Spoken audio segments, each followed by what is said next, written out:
I can talk about the media. Men media haqida gapira olaman. Media. TV, radio, newspapers, magazines and the internet. Ommaviy axborot vositalari. Magazine.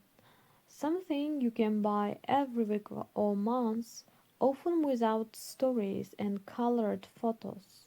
Journal. Opinion. What you think about something. Biror narsa haqidagi fikringiz. Report. Give information on the news. The person is a reporter. Report bu qanaqadir ma'lumot, ya'ni reportyor, jurnalist. Inson bizga reportlarni taqdim etadi. Event. Something important that happens. It can be good or bad. Event bu qanaqadir voqea, hodisa. Yaxshi bo'lishi mumkin, yomon ham bo'lishi mumkin. Die. Stop living. Ya'ni o'lim. War. If a country is at war, it's fighting with another country. When a war ends, there is peace.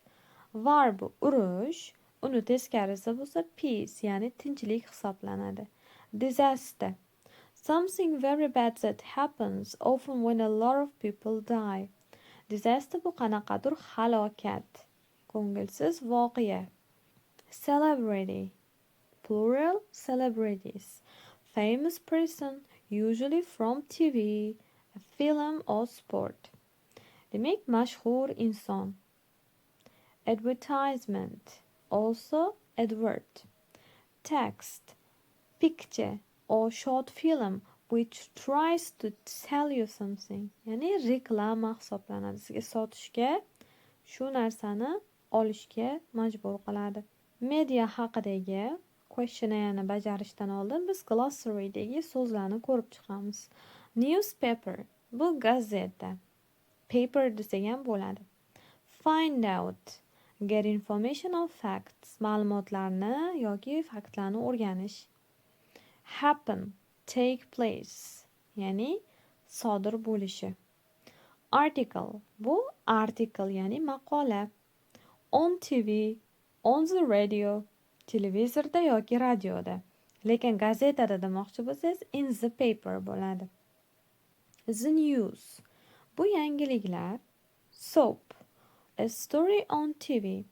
2 or 3 times a week about the lives and problems of a group of people. Bu serialga o'xshagan narsa haftada 2-3 marta bo'ladi va har xil insonlarning hayotiy problemalari ko'rsatiladi. Nothing much. Unchalik ham muhim emas, ya'ni nothing important getting. Program bu ko'rsatuv. Weather forecast, a description of weather for the next few years. Bu ob-havo ma'lumotlari hisoblanadi. Believe, think that something is true. Biron narsa rostligiga ishonish, bu believe bo'ladi.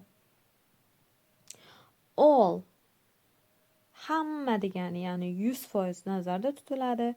Most, ko'p degani 80-95% nazarda tutiladi. Some, ba'zisi degani 30-50%, none bo'lsa hech qancha degani 0% nazarda tutiladi. Biron narsani foizlab ko'rsatib turgan bo'lsangiz.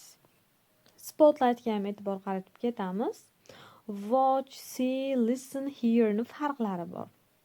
We watch TV, but we see or watch a program. Biz televizorni watch, ya'ni tomosha qilamiz. Lekin televizordagi programmani see yo ko'ramiz yo tomosha qilamiz. We listen to the radio. Biz radioni tinglaymiz. But we hear or listen to a program. Lekin qanaqadir ko'rsatuvni eshitib qolamiz yoki tinglaymiz. Demak, listen bilan hear o'rtasidagi, see bilan watch o'rtasidagi farq. Watch bu atayin tomosha qilish, see ko'zi tushib qolish. Listen atayin eshitish, hear to'satdan eshitib qolish.